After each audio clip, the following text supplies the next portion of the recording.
David. Great. Thanks, Mike.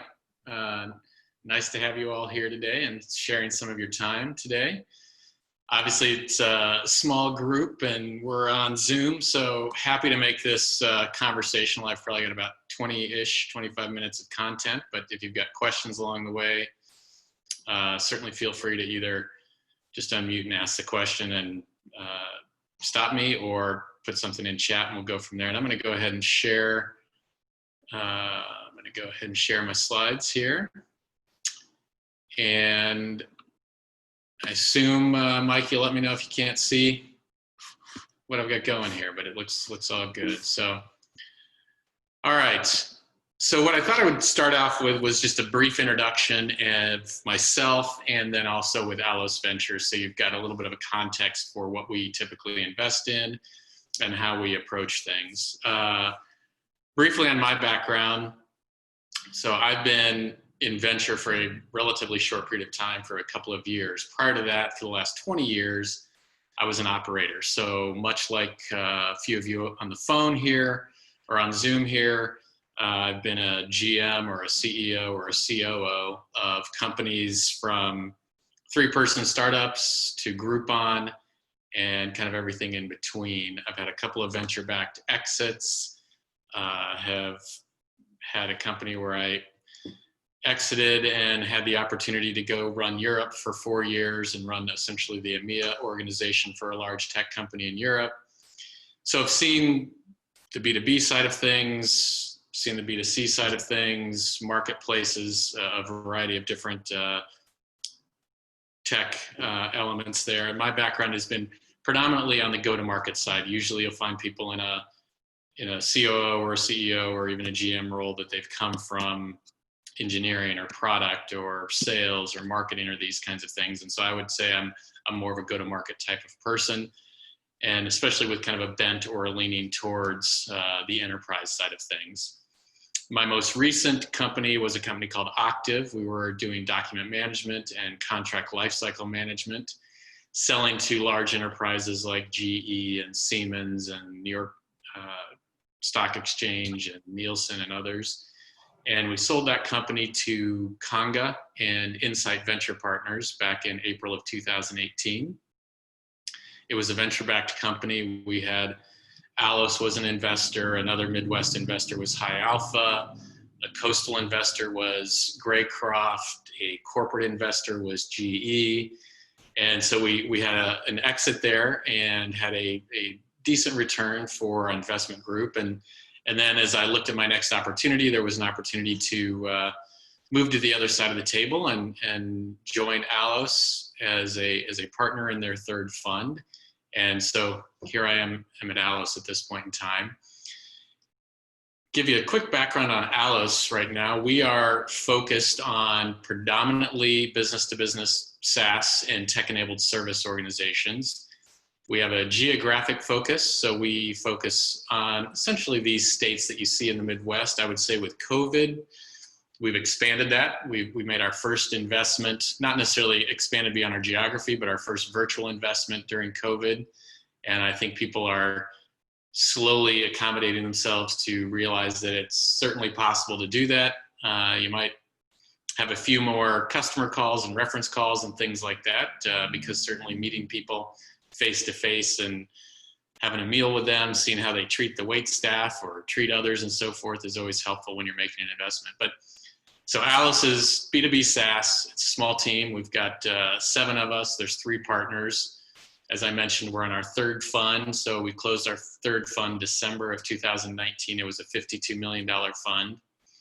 Across all of our funds, we have $105 million in assets under management and a total of 21 core investments. So we write checks, as you see here, from $150,000 to $3 million as our first check. We have some what we would consider alpha or seed stage investments. And then our core investments would be Series A investments, where we're writing a check typically in the $1.5 million to $3 million range. As you can see, we cross a number of different ecosystems across the Midwest. Certainly Louisville would be included in there as well. But that's where we've put our focus, and predominantly we've put our focus there because we want to be hands-on and we want to be able to be within a relatively quick drive to sit down with the entrepreneurs and work with them on what other problems or issues they have. And also we feel like this is still a bit of flyover country and a little bit overlooked. Now we're seeing more and more. And again, I would say COVID has helped that, but even prior to that, I think you're seeing coastal investors that are seeing valuations and recruiting fees and salaries and so forth on the coast are so high that they're beginning to find the Midwest is an attractive place to invest. As we think about it, and we're going to jump into this for the meat of the conversation today, but as we think about investing, we think about kind of three different elements here, and the first one is at the stage we're investing in, it truly is all about people, and I'm gonna spend a little bit more time on that on a couple of slides where we don't necessarily follow a specific formula or archetype, but we do see how entrepreneurs fall into a few different categories. And so I'll share a little bit of that with the group today. But ultimately, it's almost less about product, less about market, less about growth and all these things that people at the stage we're investing are going to make all the difference. When you get to growth equity, or you're getting more to the private equity rounds, then you've got years of traction and history and metrics that you're able to base investment decisions on. From a collaboration perspective, because we're not a large fund, we always have to syndicate our deals, meaning we always have to invest with others. So the whole collaboration piece, whether it be for deal flow or investing or due diligence, is critical. So we spend a lot of time networking with folks all across the country, but specifically here in the Midwest that can help us collaborate on the types of deals we're going to do. The other thing you'll find is that seed investment, that first institutional investor, that Series A investor, and then the follow-on is oftentimes some of the most important. If you're able to go get a bigger fund, potentially a brand name fund, potentially a fund, from the coast. We still have some in the Midwest that can do this, but getting those for the follow-on, for the Series B and the growth equity rounds can certainly help the foundational success of a company as they continue to grow from that perspective. And then as you might expect, listening and learning is what we're all about. I mean, we spend all day, every day talking to companies, talking to entrepreneurs, because we don't have specific theses that we go after. Part of it's that due to the Midwest, that hey, we're just not a cybersecurity fund or an HR fund or an ed tech fund. We have to listen quite a bit. We have to talk to others and really learn from others so that we can become quick experts before we go make a seven-figure investment. Just to give you some scale of even a fund of our size in the geography that we're looking at, and to get a sense for the challenge on the entrepreneur side of the table, but also on the investor side of the table, this gives you a little bit of our pipeline activity. So we've looked at over 1,000 opportunities since Jan 1 of 2020, even with COVID. We've progressed into deep due diligence with about 30 companies, delivered 3 term sheets, and then we've added three companies. So a fairly steep funnel there, and makes you recognize that we spend most of our time telling people politely as possible no, and that we're going to cheer you on from the sidelines. Some of these deals, maybe it's the size of the deal or the what the valuation is, things like that maybe we would have liked to have been in the deal, but we just don't have a big enough fund. Deals we've lost where somebody comes in and takes the whole round. Certainly an area that occurs there. So anyway, this just gives you a sense, and I want to give you that context. So before I get into the go-to-market, I think what I'll do, given the size of the group, is I will just take a quick breath here and see if there are any initial questions that folks have, and if not, we'll move on. But I'll pause here for just a second to see if there's a question. I'll ask one. So when you say that one of your main areas is the people, then when you're getting into due diligence, I mean, are you at that point, are you looking at the numbers, or are you asking, do you have like a personality test you're doing? Like some of the VCs, like Kinetic has one that's, you know, their program Wendell that gives you like this full personality test. Like, are you guys doing any of that? So we have done caliper tests, and we're doing some more of that, but a lot of it, and Jen, this is a good, or Jennifer, this is a good segue into this next part here. Okay. I do have a couple of slides that really get into kind of the archetype of some of these entrepreneurs and what not only we look for, but others. But there is certainly we don't have the process that, say, Kinetic has, where it is all put a bunch of data points into something and here comes the output. But trying to think of some different examples where, well, I'll give you an example. There's a company that is interesting in the fintech space, has been growing nicely.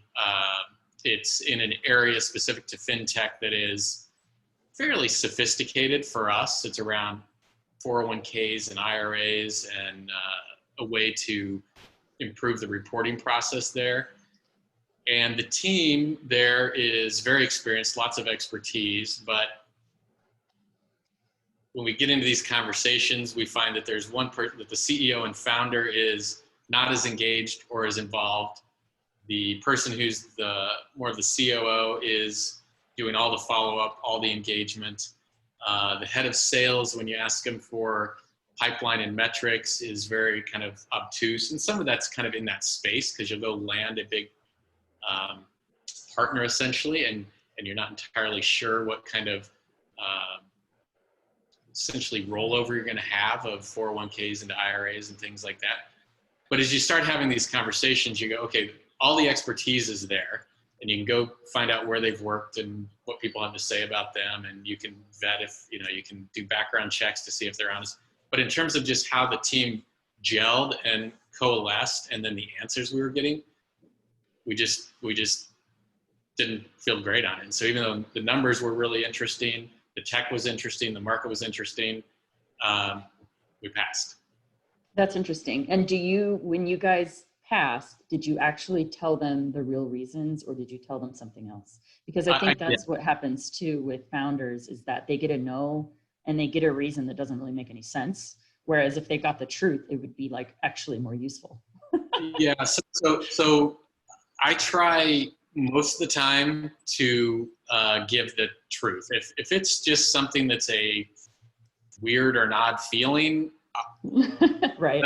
That's a hard one to do. But in this particular case, yes, I went back and said, hey, here were the specific issues and concerns. And those are not easy things to hear. Those are not easy conversations to have, but I think it is helpful. I mean, I've raised a lot of money on the other side of the table, and I've gotten lots of the ghosting that occurs, and I can see how it happens with as many folks as we talk to. We always try to give people a response, but it's never fast enough for what they might like. And if we've spent more time with somebody, we're not just going to send an email and go, hey, we're moving on and we're going to pass. We will have a conversation. And generally I find that turns into unless they're really upset, it goes from what could be a 5-minute conversation to an hour-long conversation where people are really, we're trying to share honestly, and they're trying to learn and improve their approach.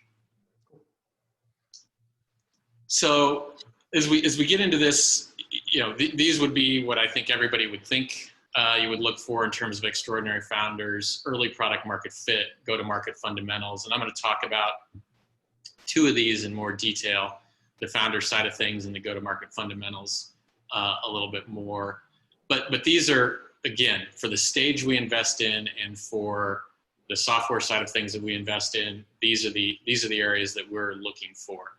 And because I'm not going to spend a bunch of time on the product market fit piece, we want to understand that the problem you're solving or the solution you're providing, for it to be venture backable, it really does need to be ideally $1 billion plus market opportunity. Not that you're going to turn this into $1 billion company, as certainly we would like that. But as you look at venture-backed companies, 90+% sell for exit for less than $150 million.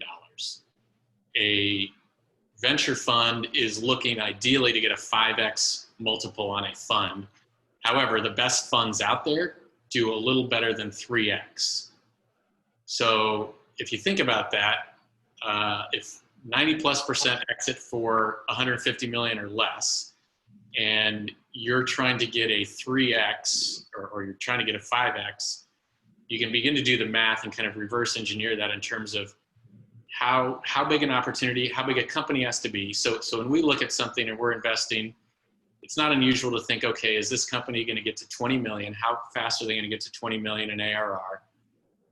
What's the multiple in that marketplace? And then can they exit for a 5x on X? So could they sell for 100 million? And do we have a big enough ownership stake that our 2 or 3 or 4 or 5, 6 million after we've done maybe 2 or 3 rounds, or let's say 2 rounds, that we're going to be able to get a 3x on that or a 4x on that. So there are lots of great businesses we see out there that are just not venture backable for the way we're looking at venture. Doesn't mean that there's not another venture fund that wouldn't look at it, or just because it's not venture backable doesn't mean it's not a great business and can provide an excellent opportunity for the founders, the team, a good exit opportunity and so forth. But there are lots of businesses we see that just, it looks like maybe they can get to 5 or 10 million. And it's an 80 or 90 or $100 million market. It's not a $1 billion market. And so it's just not something that we're going to look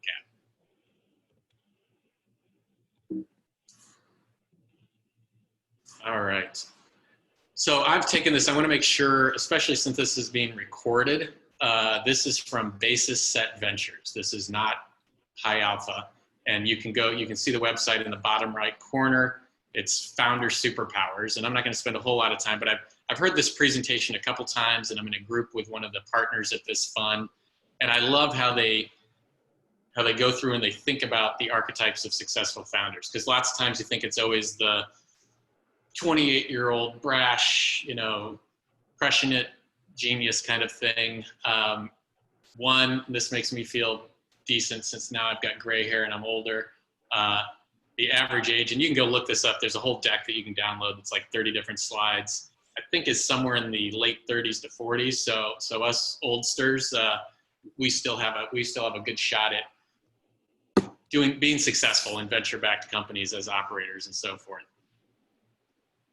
But just real quick on this, these are archetypes of successful founders, and you think about this of people you meet, and again, this is not one size fits all. And Jennifer, this is not necessarily a caliper test, but these are things that we would be looking at. And I'm going to focus just real quickly on each of these briefly, and then I've also got some characteristics that are not ideal. So humble operator, great at execution, and you think about kind of disciplined, focused, ambitious, versus somebody that maybe is the agile visionary. And we all know people that just have these massive visions. And I can think of a couple of companies we've looked at lately and founders that we've looked at that are, literally they want to build, not billion-dollar markets, but billion-dollar companies. And they've got pretty fascinating visions and are not delusional. That's also like they're realists as they're thinking about it, because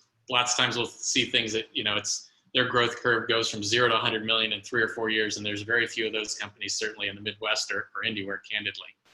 But this is somebody who's deliberate, brilliant problem solver, and they've got good intuition, and you can see that in there. In terms of the seasoned executives, these are going to be people that are going to be deep industry expertise. So I was mentioning that group that was in the financial services. They all had really deep industry expertise. And so that's one of the things we like and that we see. And where I see certain combinations of this, I'll use an example. So we're in a company called NCamp here in Indianapolis. And I would say it's a bit of a combination of 2 elements of these. This person's, the founder's young, but has spent 4 or 5 years in environmental compliance. So NCamp does environmental compliance. And I would also say has the agile visionary elements as well. So the person spent time as a consultant in this space, worked with some of the biggest players out there, so had deep industry, or I'll say industry experience, had 4 or 5 years of industry experience, but then also has that agile visionary piece. So these are soft qualities. You know, these are the more the qualitative elements, but things that we look at. And then here are founders, and again, I want to highlight Basis Set Ventures. This is their data that they've done, but these are founders that may have been struggling out there. And this would be a first-time founder, humble and hardworking, but is really an outsider and doesn't necessarily have a good fit. Another thing that I think is interesting here is oftentimes we will look for complementary co-founders. Certainly we've invested in folks where it's just a solo founder and they've built a decent team around them or starting to. But ideally you're looking for complementary co-founders where somebody maybe has an engineering or product background and somebody else has a go-to-market background. And so you've got these really nice complements. Then you've got kind of the cocky, arrogant. We've all met some of these folks, and they just have such a high degree of confidence, but it's really, and from my perspective, it is cockiness, and they lack focus and detail. And then you've got the person who, stubborn individualist here, they're not coachable. And it's so important at the stage and phase that we invest in that people be coachable and good listeners. We certainly do not have all the answers, but we've seen a lot of things. We can bring a lot of other talent to the table. Other board members or other investors can do the same. And so it's really important that that person be good listener. Doesn't mean that they're just always, every board meeting, they're going to go, oh, yep, we're going to change X, Y, or Z, but that they're going to, when they have an issue, they're going to call or they're going to Slack you and say, hey, what's your input? Have you seen this before? So I'd encourage you to go out and take a look at, it's a pretty interesting slide deck that Basis Set has put together. All right, go-to-market fundamentals. So as we look at things, and these are high level, but as we look at things, these would be the elements and areas that we look at. And I've only got a couple other slides, so I am actually usually I'm not a big fan of going through kind of bullet by bullet, but I actually am gonna touch on each of these. So when we think about early traction, so we seed and Series A is where we invest. So we typically like to see some early traction. So what does that mean? For us, that means $20, $30, $40, $100,000 in ARR. So you've got some early customers, and I would say, you know, I know we talk about friends and family investors, but there's lots of people that have friends and family types of customers. They go to their friends that are working at other software companies or in that industry, and they get those early. We think it's important for a company to begin to understand, so PLG would be product-led growth.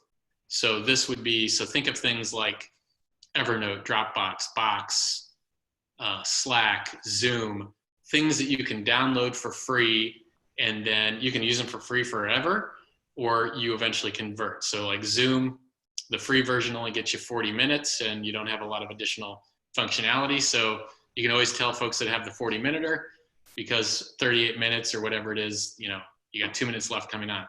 But we want to see how a company is, are they starting with small and mid-market businesses, enterprise, channel? How are they getting that early traction? Usually it's a little early, but we'd love to see hints of repeatability. Is this something, if you put money into, you can scale it? That you can, if you're doing small business, SMB is your initial piece, more of a commercial sale. So say it's sub 5,000. Can you see where you're going to have traction and repeatability, and if whatever processes you put in place, that if you add on to those, you're going to see that growth curve continue upwards. Double, triple is the ideal and the optimal, and so this would be year by year. So ideally, this would be one where you'd see a company go from 100,000 to 200,000, 200,000 to 400,000, 400,000 to 1.2 million, 1.2 million to 3.6.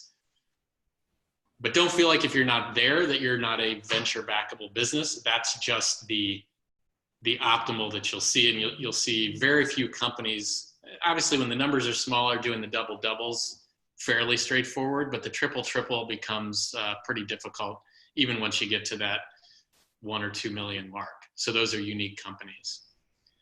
I think for your particular industry, and B2B SaaS is pretty broad or very broad, but if you narrow it down and whatever you're doing, doesn't matter if it's software or not, but understanding those metrics. So what is your cost of customer acquisition? What is your conversion? What are your days to close?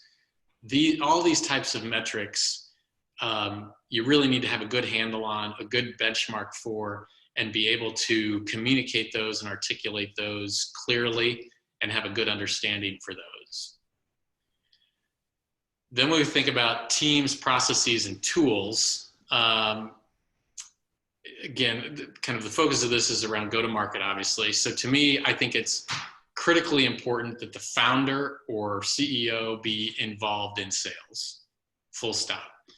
If they don't have a sense for what the customers are looking for, if they don't know how to do discovery, if they don't know how to close a deal, that's a huge red flag that needs to be addressed. So I always think that they need to have some touch, and ideally a really high touch, being involved in sales. You also need to think about when to hire a sales leader, whether it's AEs, solution engineers, SDRs, sales development representatives, and others. We want to see how companies are doing that, what their pace is. Obviously, if it's really early stage, we don't expect them to have those people in place.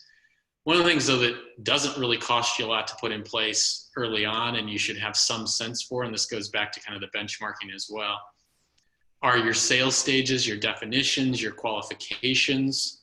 So we see lots of companies that confuse just the whole thing. I'll go look at pipelines and it's, hey, we've got 200,000 in committed. And when you look at it, meaning committed in their sales stages, maybe they're on their first demo, maybe on their second call, maybe they have only had email conversations with these folks. So to me, having definition and having some discipline around those, it doesn't cost you a lot to do that. Well, it doesn't really cost you anything. It just is education to go ensure that you have that and putting that into place. And then it rolls into this pipeline versus forecast. So we see lots of really exciting pipelines, but again, when you really dig into them, they are not a forecast. And to me, a pipeline should begin to flow into a forecast. And what I mean by a forecast is, can you honestly tell me that in the next quarter or in the next month, your pipeline says 3 million, and I'm doing a little later stage here, 3 million, and you do a 30% close rate. And so you're forecasting 1 million, and you can actually tell pretty closely how you're going to get to that $1 million forecast for the quarter. Those are things we like to see. And obviously in an earlier stage company, you're not going to have the rigor around that, but it's good to see that. What's the right tech stack? So on this, each company is going to be slightly different, but when you're thinking about go-to-market, you're going to want to have a CRM. You're going to want to have some type of how do you identify who your target customers are? So is there a Zoom Info? Is there a sales navigator that's part of LinkedIn? Is there a cadence solution out there that here's how we're going to do our email marketing cadence? If you're doing digital ads and you're having spend around digital ads and so forth, how are you tracking that? How are you tracking? Jennifer was talking earlier about the change in price on Facebook ads and so forth.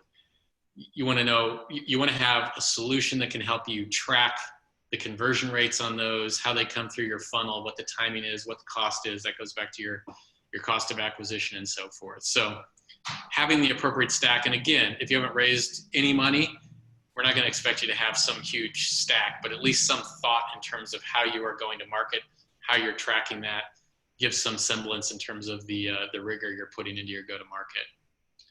Pricing and packaging is something that will evolve over time, and it is incredibly challenging to do. And we find lots of entrepreneurs they're afraid to ask for a big number. And so everything's always kind of a small price at the outset because they're trying to figure out what I've got in this next thing, time to value for customers, and get them up and adopted. But sometimes it can be difficult. There was a company I was talking to the other day, and they had Coca-Cola on their customers. And I was like, wow, you've got Coke, that's amazing. The contract that they had was $270. So that's a little less amazing. And to me, that doesn't necessarily prove out that Coke is really fully committed to this and will have some expansion plan beyond that. So you need to think about those elements. Or another company I was talking to the other day, they had a customer that had 3 times the number of users as they had a customer paying $20,000, and then they landed another customer that was 3 times the number of users, and that customer was $20,000 as well. And I asked, like, and they were just like, well, we kind of just screwed up the pricing. We're doing more territories and things like that. And from my perspective, they probably left $100,000+ on the table with this customer. Again, it doesn't mean you have to have that figured out, but it's something to think about. In terms of retention, expansion, time to value is really important. So with a customer, if you've got a solution, it's really thinking through, when they buy it, is it going to take them 6 months to implement it? Or can they get this implemented in 10 days and they can begin to show value for what they're doing? Is it a self-service solution? So this ties back to PLG, or is it white glove onboarding that you are going to just give them lots of care and lots of TLC to get them up? I would also say, as you're thinking about this, focus early on retention, or later on when you're talking to an investor, you're going to be explaining churn. And we get it that especially if you start out with a lot of smaller customers, that those smaller customers may have been early and they might churn, but it's just something to put in your mind early on. How do you address that? And then this defining expansion opportunity. So I mentioned that Coke for the $270, like, even though that was early on for that company, and think about, I would assume, and the entrepreneur is like, Coke will be a 7-figure deal, 3 years from now. It's hard. That's great that they've got that vision. It's hard for me to see how they go from $270 to $1 million in that amount of time. The other thing I think you need to think about is your solution a nice to have, or is it a mission critical solution? And what I mean there is, and we saw a lot of this in COVID, there were companies that had tools and solutions that were helpful, but didn't run their business. And so a lot of those contracts churned and they stopped. And they didn't need them anymore. A big example would be things that were around maybe trade shows or conventions and things like that obviously may have been critical and mission critical before, but due to COVID happening, they certainly weren't critical to running those business. So that a lot of that business just evaporated. So I've got one more slide here, and then I'll take a breath and we can have some more conversation on these. And to me, this is what to watch out for. So I kind of walked through the things of go-to-market to be focused on. These are some of the things to watch out for. So obviously, early sales are going to be dependent on friends and family. You should always do that. But oftentimes, as we start looking at customer lists, we're like, oh, all of their deals on these seed stage deals were all kind of friends and family, and they haven't gotten beyond their circle. And so it's really difficult to know, are those going to last? Are those going to churn? And is it really representative of where you're going in the market? Another thing we see is customer concentration. So this is good and bad. It's a double-edged sword. You go out and you get a big enterprise customer right away, and you've got 100,000 in ARR, and 80,000 of it is from one customer. Doesn't mean a VC is not going to invest, but they're going to have a question: can you replicate that, or was there something unusual? And are they going to just really evaluate you on the 20,000 of ARR that you have versus the whole 100,000? Another thing we see a lot of is people boiling the ocean, trying to be they talk to 10 different customers. Each customer has a slightly different, hey, I'd love it if this button was blue and this was over here and you had this feature. Listen to them, but then have a focus and be prescriptive in what you're doing with customers. You're the expert. You talk to all these folks and let them know. Otherwise, you'll just find yourself with a roadmap that's endless and always missing on your delivery dates for your product roadmap. We also see companies, we talked about CAC and overall spend. We talked to a company the other day. We were really excited. They'd gotten to 600,000 in ARR in a relatively short amount of time. But they had burned through $4.8 million already to get to that 600,000. Now, on the West Coast, not that big a deal. In the Midwest, that's a lot of money. And they just, they're going to have to get a much larger valuation now in this next round that they're not going to be able to support with the $600,000 ARR. The other thing, we already talked about repeatability, but this is one of the things if venture's coming in, it's to add money and to get, you put $1 in and you get $2 out in terms of sales or whatever it is. So you want to think about how that scalability and repeatability is. Conversion of the funnel, we talked about pipeline. I see lots of pipelines that are just way overweighted. So you've got to think about that conversion rate. Classic mistake, I've made it many times myself, see lots of entrepreneurs do this. Activity is mistaken for progress.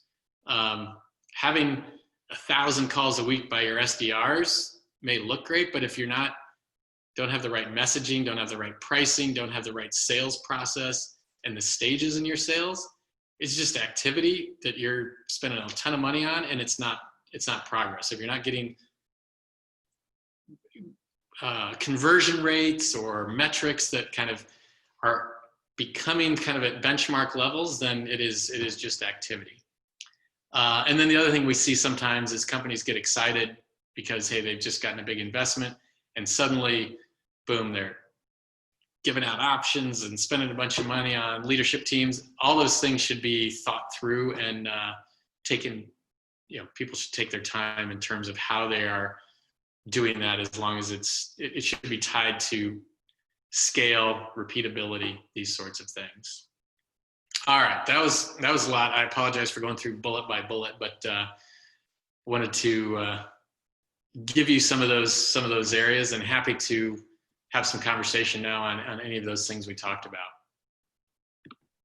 David, can I ask a question around, you mentioned earlier that it's very important that the founder or one of the co-founders is very engaged and involved in the sales process and creating sales and being very close to the customer. Can you talk a little bit more about when is it the appropriate time, or what stage factors a startup would be at when they're ready to bring on a sales professional? And maybe if you could, what might that compensation package look like for them? Can you tell me kind of the size of the company that you're thinking about, or you think, because when compensation could be, so you're saying it's kind of from seed, very early stage, is that what you're asking? Yeah. Okay. So, couple things. One, recognize I'm coming from kind of that go-to-market sales perspective. So, if you go to a surgeon for a doctor, they are going to recommend a scalpel, or you go to the chiropractor, they're going to, do whatever they do as a chiropractor. So I want you to consider the source, but I'm just a believer that customers are your lifeblood. So I think as a founder, you should really have a sense for how they respond to your product, whatever it may be, how they respond to your sales process, to your pricing, to renewals and all those things. And they should love working with you, and you should have a rapport, and they should feel, especially in an early stage, feel like they're partnering with you to help build this company. It should not just be a transactional kind of, here's $1, I get a feature, or I get a widget, or whatever it might be. So that's overall philosophy. I think as you're starting to see repeatability, so now, and that doesn't, it could be, let's say you've got a $50,000 ARR company, and you are selling things for a $2,000 ACV. So annual contract value is ACV. So that means roughly you have 25 customers. So and you've gotten those over a 6 to 12 month period of time. So you can see some repeatability, and you can see maybe it's a 30 to 60 day window that it takes you to sell and close that. I would say with $2,000, ideally you're not spending a lot of time. or your cost of acquisition is going to be too high. But you can see repeatability. I would then see, okay, let's go add a sales resource and let's see if we can double what I'm doing as the founder and begin to get some leverage on this messaging. And maybe that sales resource, maybe you add a sales development rep as well, an SDR that spends most of their day calling people, emailing people, qualifying, and so forth. So I could see, once you've got some of that, then I can see adding that. I wouldn't go add a VP of sales until you are 150. In this example, this mock example I'm giving, until you're maybe 150 to 200,000, 300,000 in ARR, that you're really beginning to see, okay, now I can increase my ACV to 5,000 from 2,000. I'm starting to have some more regularity in terms of my sales process and so forth. So that's on that example, that's what I would say. In terms of comp, it could be here in the Midwest, I would try to find an up and comer that was maybe had some success at another company, maybe was a senior AE or was maybe a director level. And maybe it's at the low end, 65, 75, 80,000 with a base salary, and then an OTE, so an on-target earnings that they could double, potentially as much as double that if they hit their sales quota. But then you're going to want to look at their sales quota and go, okay, if I'm going to pay you let's say $120,000, $130,000 OTE, what percentage of your sales is that? And to me, ideally, your early stage, it's going to be more, but it should be less than 20% of that 15%, 12%. Like you can begin to do the math, because otherwise you're just going to be sending so much to get your sales. So if it was a bigger company and you were going from 500,000 to $1 million, then you might bring in somebody who's here in the Midwest, 125,000 base and an OTE that's in the 200,000-ish range. And again, everything I'm talking about is software, there are whole other worlds out there that I'm not as familiar with in terms of what those kind of salaries are and so forth. Does that help? Yeah, very helpful to give that range and benchmark. Thanks. Sure. Other questions? Hey, David, I've got one. This is Greg Langdon.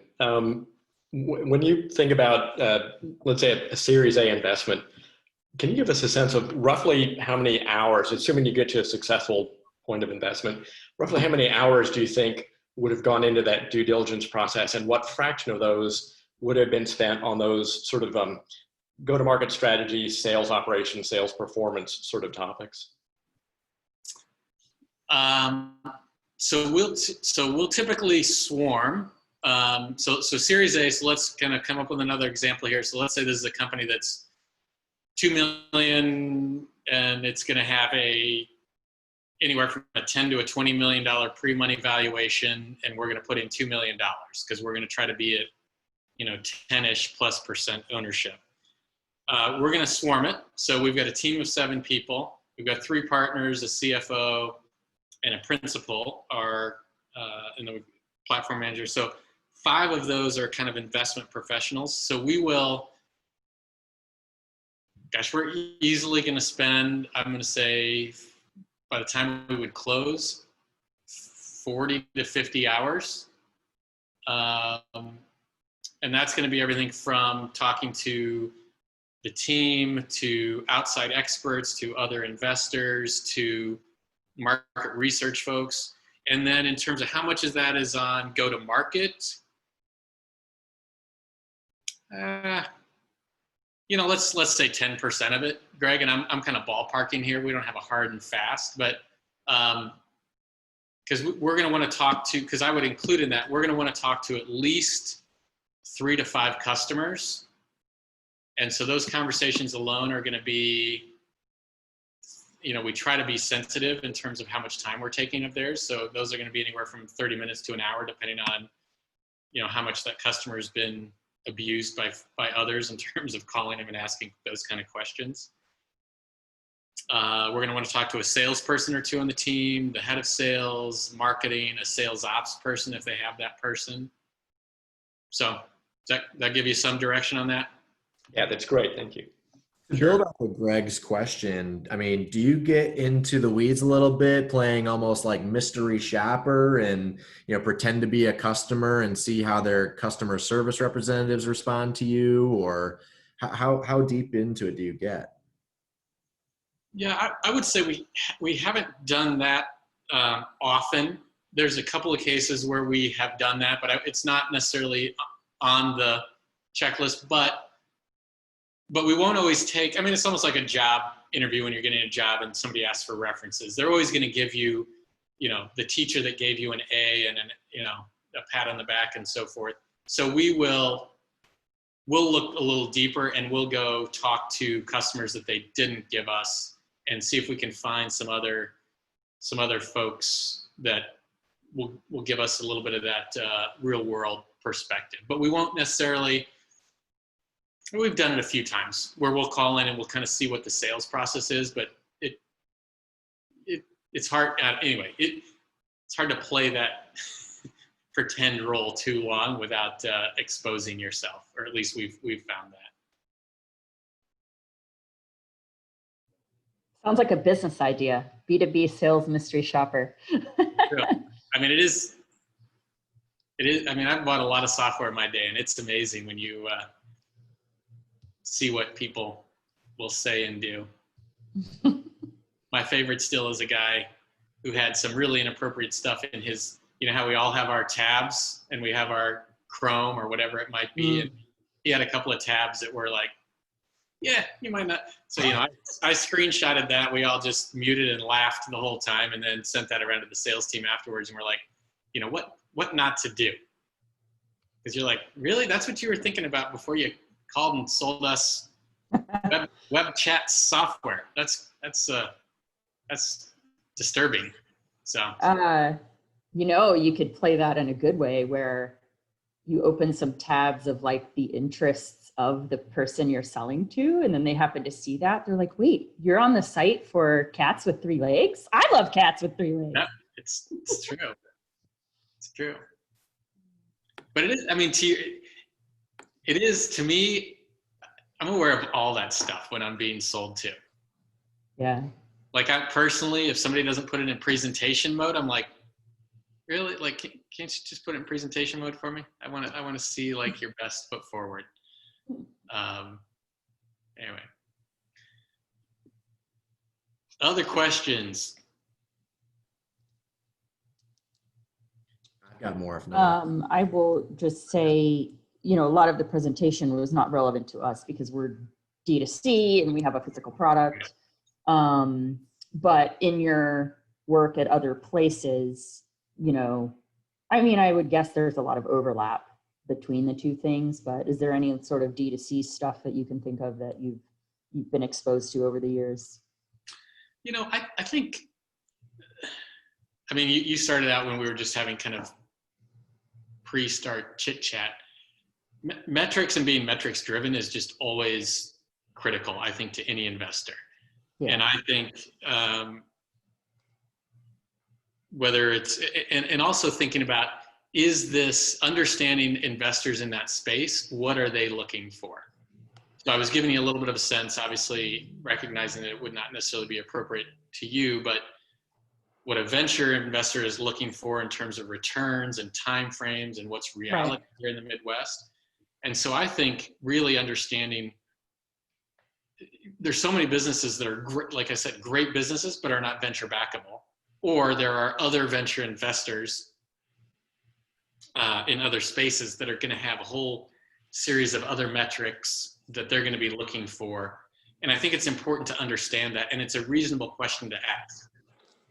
What are you looking for as an investor in terms of a return rate? What's your time horizon? Where are you in your fund? Are you on the last slot of your fund? And so there's no follow-on investment. To me, that's not a great spot to be in unless you're just topping off a round that somebody else is doing. But so to me, I know I'm not answering your question directly because I don't know a whole lot about the D2C space, but I think it's metrics driven and thinking about what your investors require and what they desire. If you want investors. – Yes, Hey, Dave, I got one. I do. Okay.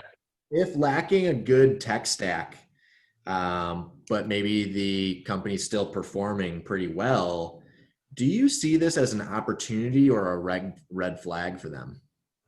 I'd see it as an opportunity. I mean, to me, it's depending on the stage of the company. Yeah, you can come in and say, here's the recommended 10 software solutions that you guys should think about that will help jumpstart your go-to-market, your marketing, and your sales approach. Here's how you can set this up in the best way. Here's sales stages that we've seen as kind of best practices.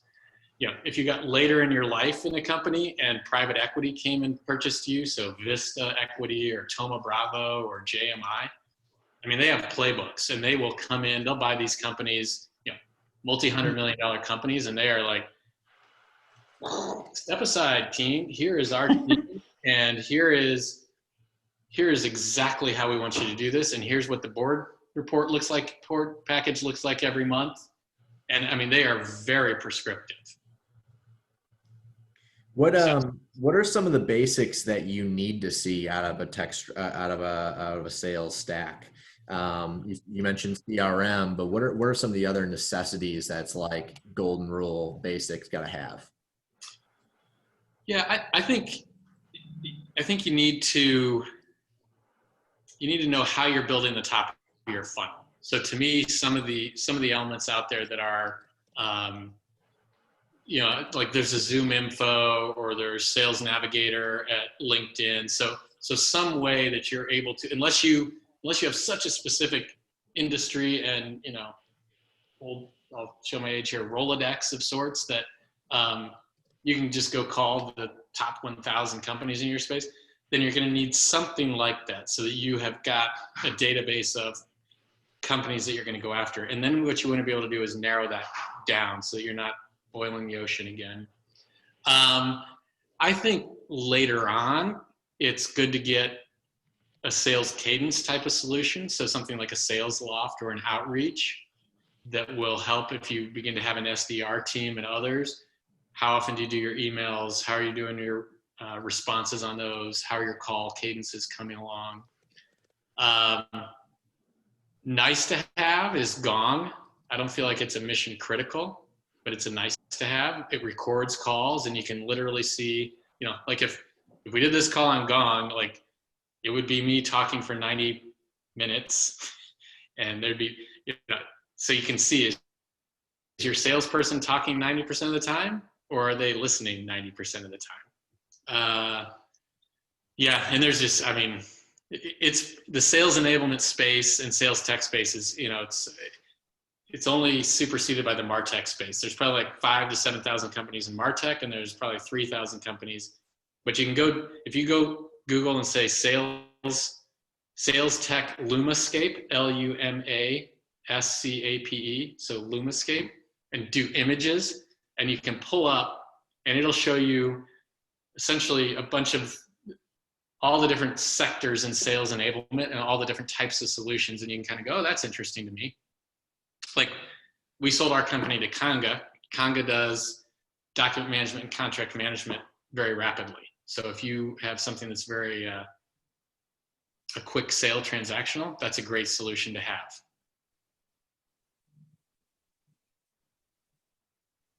Awesome, thank you. Anyone else have any questions before we wrap up?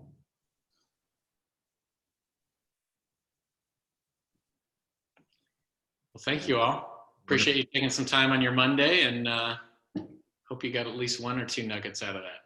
So yeah, absolutely. as well. I'm gonna hit stop.